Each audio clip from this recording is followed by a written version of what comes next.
Chapter 14. Mina Harker's Journal, the 23rd of September. Jonathan is better after a bad night. I am so glad he has plenty of work to do, for that keeps his mind off the terrible things. Oh, and I am rejoiced that he is not now weighed down with the responsibility of his new position. I knew he would be true to himself, and now how proud I am to see my Jonathan rising to the height of his advancement and keeping pace in all ways with the duties that come upon him. He will be away all day till late, for he said that he could not lunch at home. My household work is done, so I shall take his foreign journal and lock myself up in my room and read it. The 24th of September. I hadn't the heart to write last night. That terrible record of Jonathan's upset me so. Poor dear. How he must have suffered, whether it be true or only imagination. I wonder if there is any truth in it at all. Did he get his brain fever and then write all those terrible things? Or had he some cause for it all? I suppose I shall never know, for I dare not open the subject to him. And yet that man we saw yesterday, he seemed quite certain of him. Poor fellow. I suppose it was the funeral upset him and sent his mind back on some train of thought. He believes it all himself. I remember how on our wedding day he said, unless some solemn duty come upon me to go back to the bitter hours, asleep or awake, mad or sane. There seems to be through it all some thread of continuity. That fearful Count was coming to London. If it should be, and he came to London with his teeming millions, there may be a solemn duty. And if it come, we must not shrink from it. I shall be prepared. I shall get my typewriter this very hour and begin transcribing. Then we shall be ready for other eyes if required, and if it be wanted. Then perhaps if I am ready, poor Jonathan may not be upset, for I can speak for him and never let him be troubled or worried with it at all. If ever Jonathan quite gets over the nervousness, he may want to tell me of it all, and I can ask him questions and find out things and see how I may comfort him. Letter, Van Helsing to Mrs. Harker. The 24th of September. Confidence. Dear Madam, I pray you to pardon my writing, and that I am so far friend as that I sent to you sad news of Miss Lucy Westenra's death. By the kindness of Lord Godalming, I am empowered to read her letters and papers, for I am deeply concerned about certain matters vitally important. In them I find some letters from you, which show how great friends you were and how you love her. Oh, Madam Mina, by that love I implore you, help me. It is for others' good that I ask, to redress great wrong and to lift much and terrible troubles, that may be more great than you can know. May it be that I see you. You can trust me. I am friend of Dr. John Seward and of Lord Godalming. That was Arthur of Miss Lucy. I must keep it private for the present from all. I should come to Exeter to see you at once if you tell me I am privileged to come, and where and when. I implore your pardon, madam. I have read your letters to poor Lucy, and how good you are, and how your husband suffer. So I pray you, if it may be, enlighten him not, lest it may harm. Again your pardon, and forgive me. Van Helsing. Telegram, Mrs. Harker to Van Helsing, the 25th of September. Come today by 10:15 train if you can catch it. Can see you any time you call. Wilhelmina Harker. Mina Harker's Journal, the 25th of September. I cannot help feeling terribly excited as the time draws near for the visit of Dr. Van Helsing. For somehow I expect that it will throw some light upon Jonathan's sad experience. And as he attended poor dear Lucy in her last illness, he can tell me all about her. This is the reason of his coming. It is concerning Lucy and her sleepwalking, and not about Jonathan. Then I shall never know the real truth now. How silly I am. That awful journal gets hold of my imagination and tinges everything with something of its own color. Of course it is about Lucy. That habit came back to the poor dear, and that awful night on the cliff must have made her ill. I'd almost forgotten in my own affairs how ill she was afterwards. She must have told him of her sleepwalking adventure on the cliff, and that I knew all about it.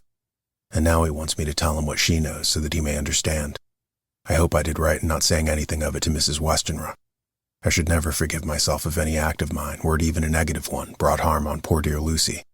I hope, too, Dr. Van Helsing will not blame me.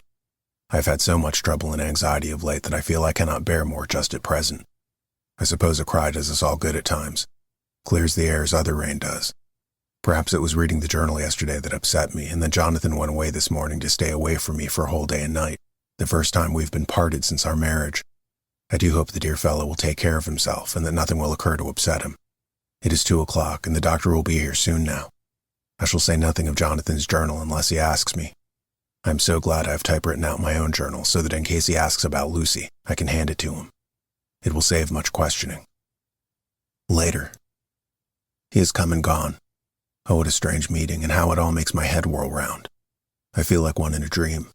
Can it be all possible, or even a part of it? If I'd not read Jonathan's journal first, I should never have accepted even a possibility. Poor, poor dear Jonathan. How he must have suffered. Please the good God, all this may not upset him again. I shall try to save him from it. But it may be even a consolation and a help to him, terrible though it may be and awful in its consequences, to know for certain that his eyes and ears and brain did not deceive him, and that it is all true. It may be that it is the doubt which haunts him. No matter which, waking or dreaming, may prove the truth, he will be more satisfied and better able to bear the shock. Dr. Van Helsing must be a good man, as well as a clever one if he is Arthur's friend and Dr. Seward's, and if they brought him all the way from Holland to look after Lucy. I feel from after seeing him that he is good and kind and of a noble nature. When he comes tomorrow, I shall ask him about Jonathan, and then, please God, all this sorrow and anxiety may lead to a good end. I used to think I would like to practice interviewing. Jonathan's friend on the Exeter News told him that memory was everything in such work, that you must be able to put down exactly almost every word spoken, even if you had to refine some of it afterwards. Here was a rare interview. I shall try to record it verbatim. It was 2:30 when the knock came. I took my courage à deux mains and waited. In a few minutes, Mary opened the door and announced, "Dr. Van Helsing." I rose and bowed, and he came towards me. A man of medium height, strongly built, with his shoulders set back over a broad, deep chest and a neck well balanced on the trunk as the head is on the neck. The poise of the head strikes one at once as indicative of thought and power. The head is noble, well-sized, broad, and large behind the ears. The face, clean-shaven, shows a hard, square chin, a large, resolute, mobile mouth, a good-sized nose, rather straight, but with quick, sensitive nostrils that seem to broaden as the big, bushy brows come down and the mouth tightens. The forehead is broad and fine, rising at first almost straight and then sloping back above two bumps or ridges wide apart. Such a forehead that the reddish hair cannot possibly tumble over it, but falls naturally back into the sides. Big dark blue eyes are set widely apart and are quick and tender or stern with the man's moods. He said to me, "Mrs. Harker, is it not?" I bowed assent.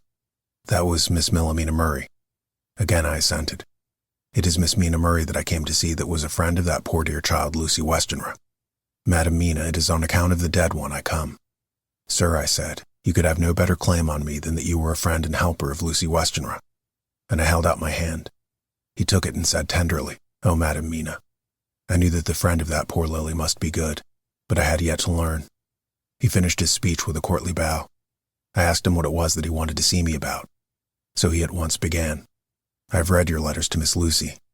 Forgive me, but I had to begin to inquire somewhere, and there was none to ask.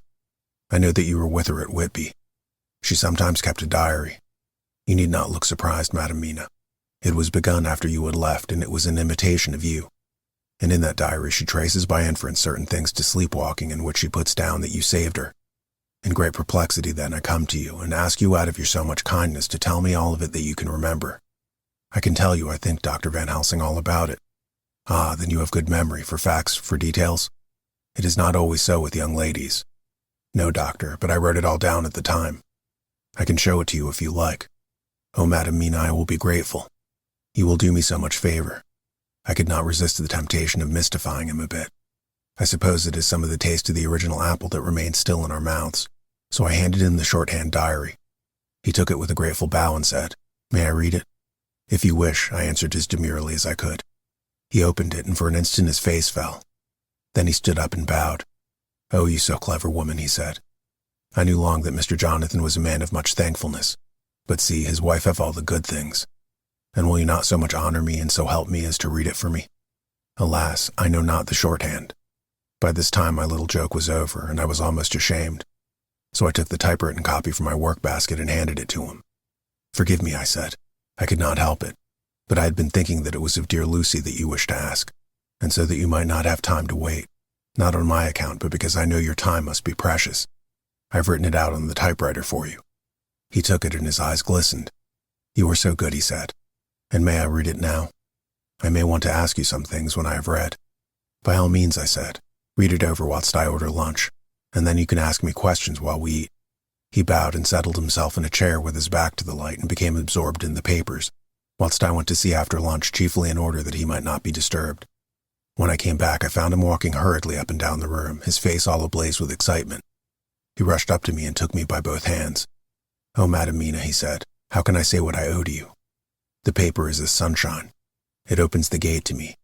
I am dazed, I am dazzled with so much light, and yet clouds roll in behind the light every time. But that you do not, cannot comprehend. Oh, but I am grateful to you, you so clever woman. Madam, he said this very solemnly, if ever Abraham Van Helsing can do anything for you or yours, I trust you will let me know. It will be pleasure and delight if I may serve you as a friend. As a friend, but all I've ever learned, all I can ever do, shall be for you and those you love. There is darkness in life, and there are lights, but you are one of the lights. You will have happy life and good life, and your husband will be blessed in you. But doctor, you praise me too much, and you do not know me. Not know you. I who am old and who have studied all my life men and women. I who have made my specialty the brain and all that belongs to him and all that follow from him. And I have read your diary that you have so goodly written for me, and which breathes out truth in every line. I who have read your sweet letter to poor Lucy of your marriage and your trust. Not know you? Oh, Madam Mina, good women tell all their lives, and by day and by hour and by minute, such things that angels can read. And we men who wish to know have in us something of angels' eyes. Your husband is of noble nature, and you are noble too, for you trust, and trust cannot be where there is mean nature. And your husband, tell me of him. Is he quite well? Is all that fever gone, and is he strong and hearty? I saw here an opening to ask him about Jonathan, so I said. He was almost recovered, but he was greatly upset by Mr. Hawkins' death. He interrupted. Oh yes, I know. I've read your last 2 letters. I went on. I suppose this upset him, for when we were in town on Thursday last he had a sort of shock.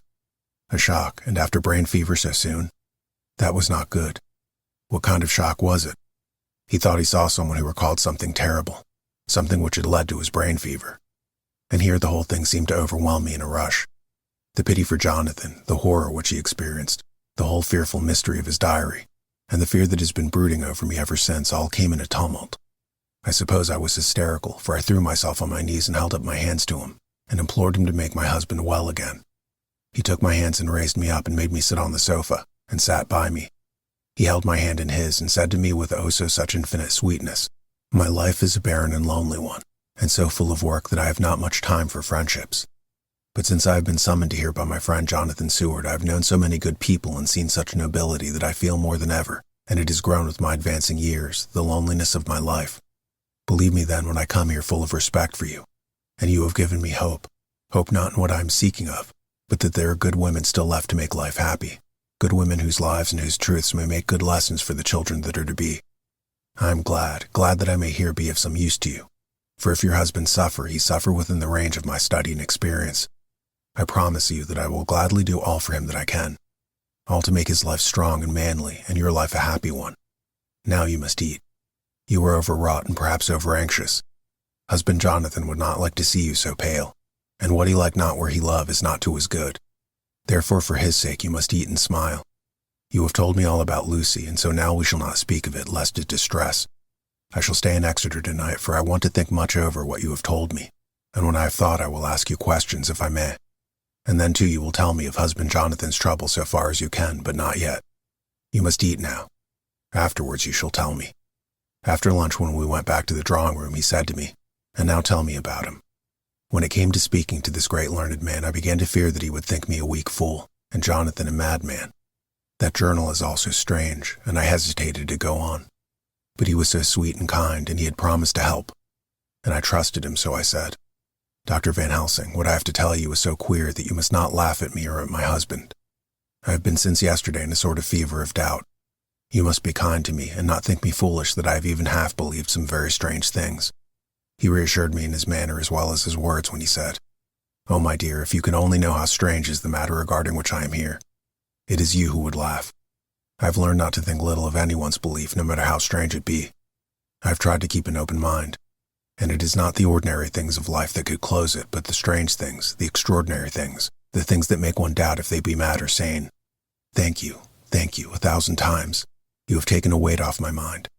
If you will let me, I shall give you a paper to read. It is long, but I have typewritten it out. It will tell you of my trouble and Jonathan's. It is the copy of his journal when abroad and all that happened. I dare not say anything of it. You will read for yourself and judge. And then when I see you, perhaps you will be very kind and tell me what you think. I promise, he said, as I gave him the papers.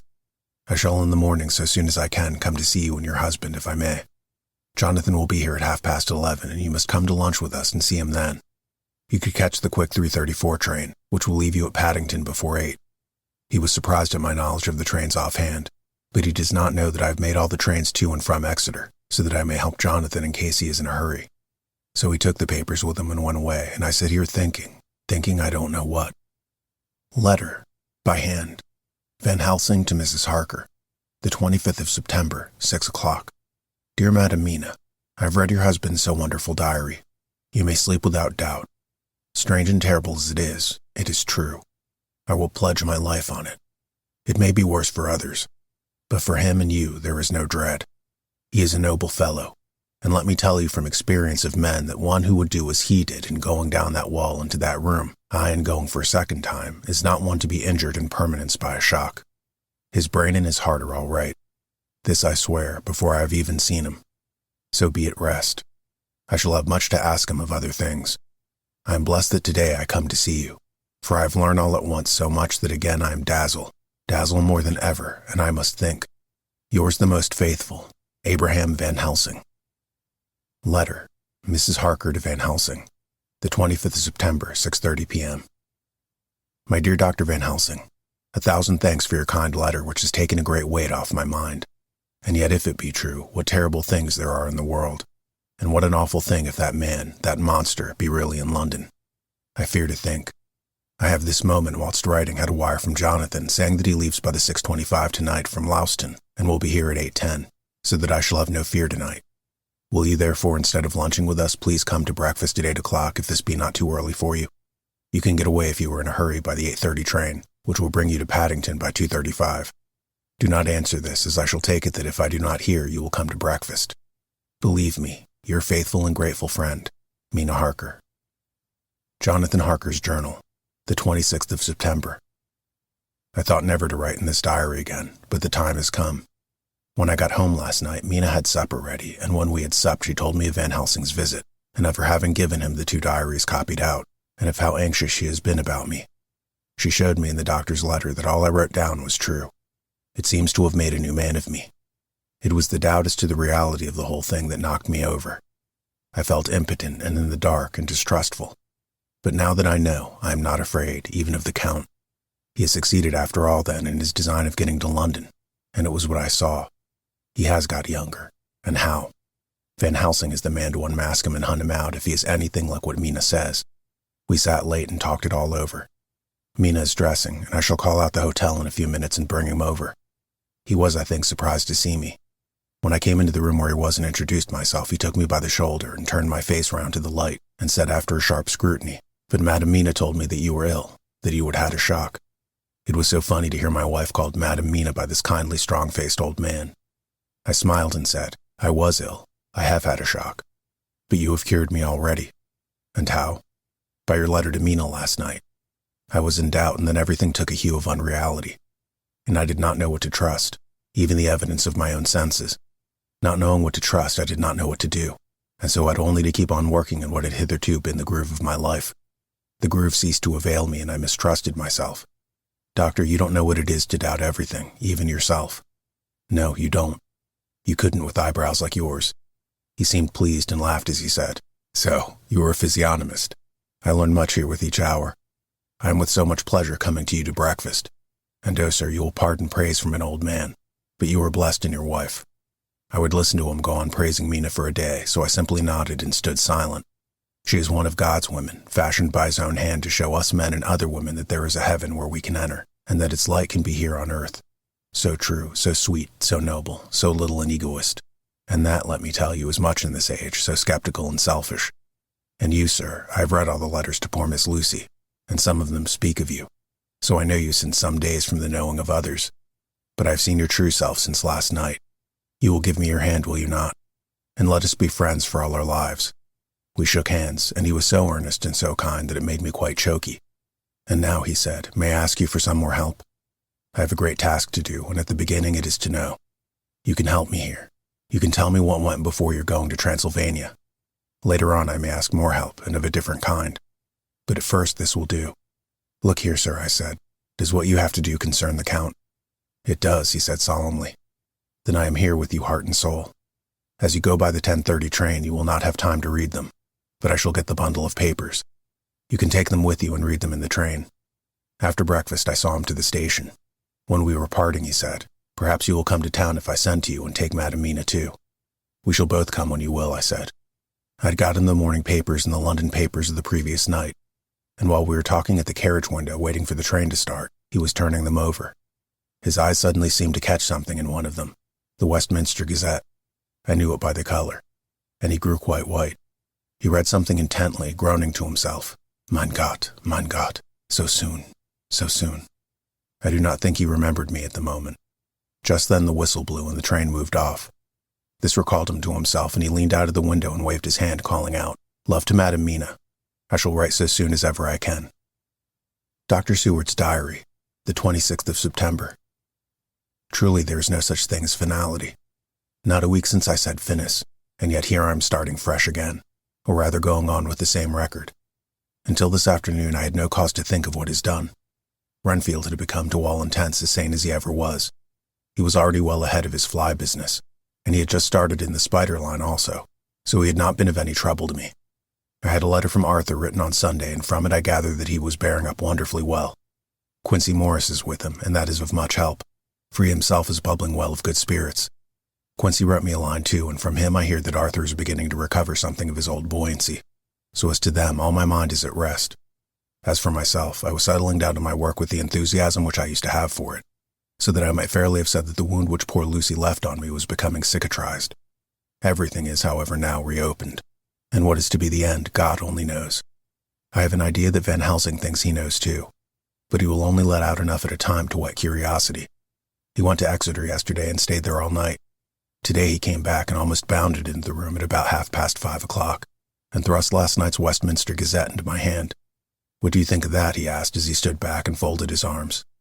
I looked over the paper, for I really did not know what he meant, but he took it from me and pointed out a paragraph about children being decoyed away at Hampstead. It did not convey much to me until I reached a passage where it described small puncture wounds on their throats. An idea struck me, and I looked up. "Well," he said, "it is like poor Lucy's. And what do you make of it?" "Simply that there is some cause in common. Whatever it was that injured her has injured them." I did not quite understand his answer. "That is true indirectly, but not directly." "How do you mean, Professor?" I asked. I was a little inclined to take his seriousness lightly, for after all, 4 days of rest and freedom from burning, harrowing anxiety does help to restore one's spirits. But when I saw his face, it sobered me. Never, even in the midst of our despair about poor Lucy, had he looked more stern. "Tell me," I said. "I can hazard no opinion. I do not know what to think, and I have no data on which to found a conjecture." "Do you mean to tell me, friend John, that you have no suspicion as to what poor Lucy died of? Not after all the hints given, not only by events but by me?" "Of nervous prostration following on great loss or waste of blood." "And how the blood lost or waste?" I shook my head. He stepped over and sat down beside me and went on. "You are a clever man, friend John. You reason well, and your wit is bold, but you are too prejudiced. You do not let your eyes see nor your ears hear, and that which is outside your daily life is not of account to you. Do you not think that there are things which you cannot understand, and yet which are? That some people see things that others cannot? But there are things old and new which must not be contemplated by men's eyes, because they know, or think they know, some things which other men have told them. Ah, it is the fault of our science that it wants to explain all. And if it explain not, then it says there is nothing to explain. But yet we see around us every day the growth of new beliefs which think themselves new, and which are yet but the old, which pretend to be young, like the fine ladies at the opera. I suppose now you do not believe in corporeal transference. No, nor in materialization. No, nor in astral bodies. No, nor in the reading of thought. No, nor in hypnotism. "Yes," I said. "Charcot has proved that pretty well." He smiled as he went on. "Then you were satisfied as to it?" "Yes." "And of course then you understand how it acts and can follow the mind of the great Charcot, alas that he is no more, into the very soul of the patient that he influenced." "No." "Then, friend John, am I to take it that you simply accept fact, and are satisfied to let from premise to conclusions be a blank?" "No." "Then tell me, for I am student of the brain, how you accept the hypnotism and reject the thought-reading. Let me tell you, my friend, that there are things done today in electrical science which would have been deemed unholy by the very men who discovered electricity, who would themselves not so long before have been burned as wizards. There are always mysteries in life. Which was it that Methuselah lived 900 years and old Parr 169, and yet that poor Lucy, with 4 men's blood in her poor veins, could not live even 1 day? For had she lived 1 day more, we could have saved her. Do you know all the mystery of life and death? Do you know altogether of comparative anatomy and can say wherefore the qualities of brutes are in some men, and not in others? Can you tell me why when other spiders die small and soon, that one great spider lived for centuries in the tower of the old Spanish church and grew, till on descending he could drink the oil of the church lamps? Can you tell me why in the Pampas, aye, and elsewhere, there are bats that come at night and open the veins of cattle and horses and suck dry their veins? How in some islands of the western seas there are bats which hang on the trees all day, and those who have seen describe as like giant nuts or prods, and that when the sailors sleep on the deck because it is hot, flit down on them, and then in the morning are found dead men, white as even Miss Lucy was? Good God, Professor, I said, starting up. Do you mean to tell me that Lucy was bitten by such a bat, and that such a thing is here in London in the 19th century? He waved his hand for silence and went on. Can you tell me why the tortoise lives more long than generations of men? Why the elephant goes on and on till he have seen dynasties? And why the parrot never die only of bite of cat or dog or other complaint? Can you tell me why men believe in all ages and places that there are some few who live on always if they be permit, that there are men and women who cannot die? We all know, because science has vouched for the fact, that there have been toads shut up in the rocks for thousands of years, shut in one so small hole that only hold them since the youth of the world. Can you tell me how the Indian fakir can make himself to die and have been buried, and his grave sealed and corn sowed on it, and the corn reaped and be cut down and reaped and cut again, and then men come and take away the unbroken seal, and that there lie the Indian fakir, not dead, but that rise up and walk amongst them as before? Here I interrupted him. I was getting bewildered. He so crowded on my mind his list of nature's eccentricities and possible impossibilities that my imagination was getting fired. I had a dim idea that he was teaching me some lesson as long ago he used to do in his study at Amsterdam. But he used then to tell me the thing so that I could have the object of thought in mind all the time. But now I was without help. Yet I wanted to follow him, so I said, Professor, let me be your pet student again. Tell me the thesis so that I may apply your knowledge as you go on. At present I am going in my mind from point to point as a madman and not as a sane one follows an idea. I feel like a novice lumbering through a bog in a mist, jumping from one tussock to another in a mere blind effort to move on without knowing where I am going. That is a good image, he said. Well, I shall tell you. My thesis is this. I want you to believe. To believe what? To believe in things that you cannot. Let me illustrate. I heard once of an American who so defined faith, that faculty which enables us to believe things which we know to be untrue. For one, I follow that man. He meant that we shall have an open mind and not let a little bit of truth check the rush of a big truth, like a small rock does a railway truck. We get the small truth first. Good. We keep him and we value him. But all the same, we must not let him think himself all the truth in the universe.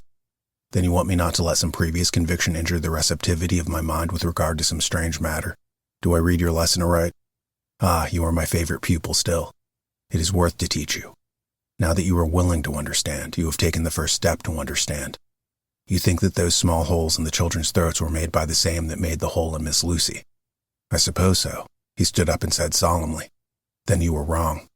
Oh, would it were so. But alas, no. It is worse, far worse. In God's name, Professor Van Helsing, what do you mean? I cried. He threw himself with a despairing gesture into a chair and placed his elbows on the table, covering his face with his hands as he spoke. They were made by Miss Lucy.